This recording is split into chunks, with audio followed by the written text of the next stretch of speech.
Hello mga kagwapa. Ako po ay magbabalat ng suha.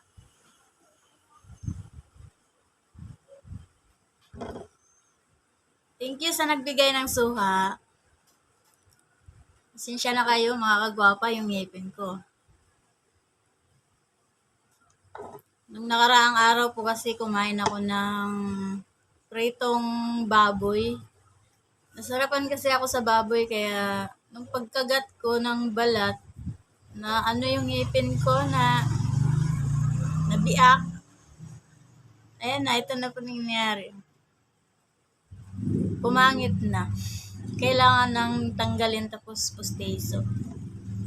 Ganun. Magkano kaya pusteso ngayon? Ang hirap tumawa pag ganito. Wala na ano matanda na kaya marupok na yung ngipin. Babalat po ako ng suha. Paborito ko po to suha. Thank you po sa nagbigay. Ayan po. Ang bait ng nagbigay nito. Ang oras po ngayon ay saktong 12:00 ng tanghali. Tulog yung alaga ko. Ayan po.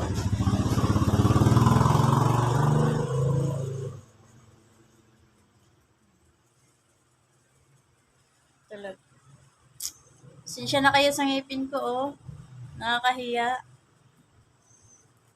Ayoko nang tumawa ng smile na lang. Babalat na po ako.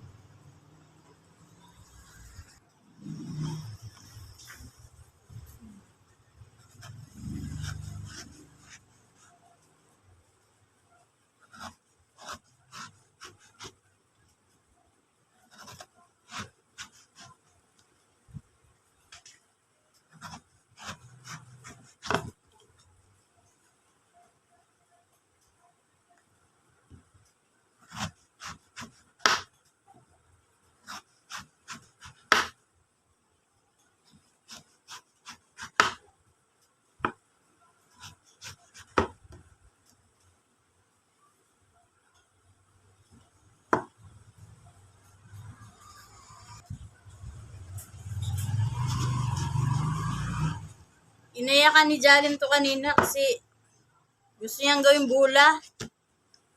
Nalalamog naman pag ginawa niyang bula.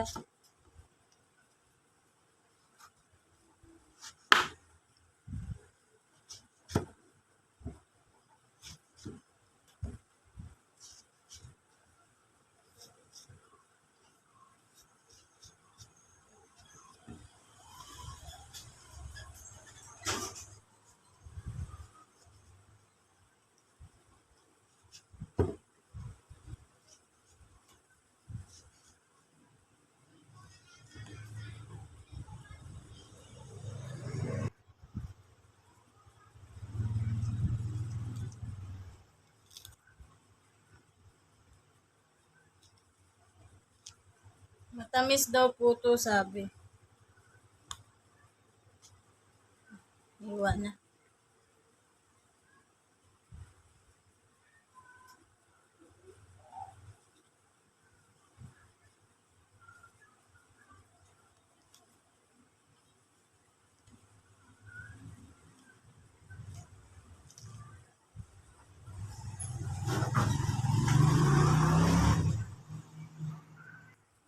Dahil na po yung suha, binalatan ko na.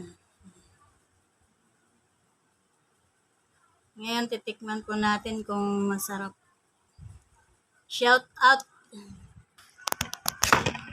Shout out kay ate yung nagbigay nito.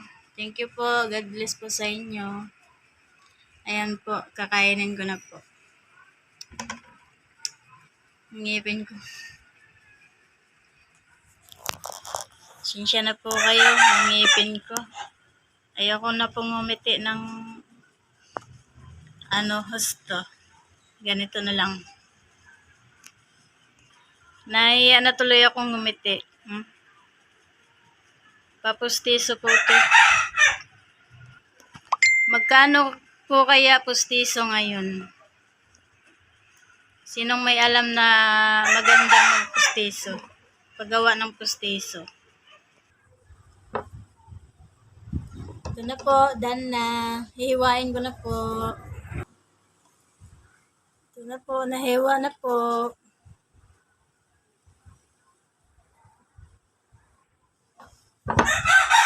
Sarap.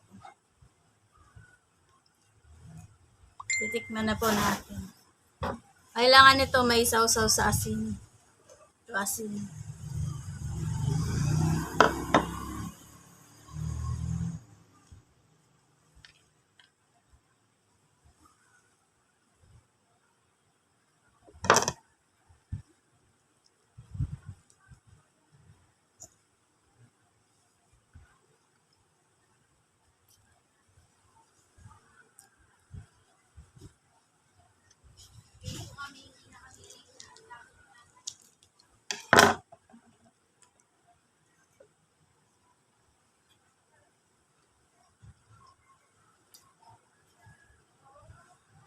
Sarap.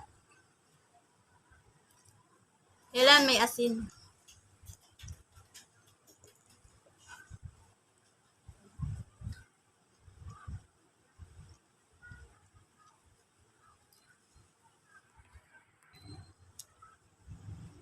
Kain po tayo.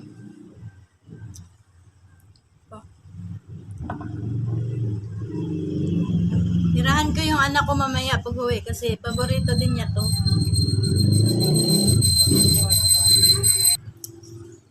Bye po. Thank you po sa panonood. Salamat po sa lahat ng mga nanonood ng videos ko. Thank you po sa inyong lahat. God bless po sa inyo.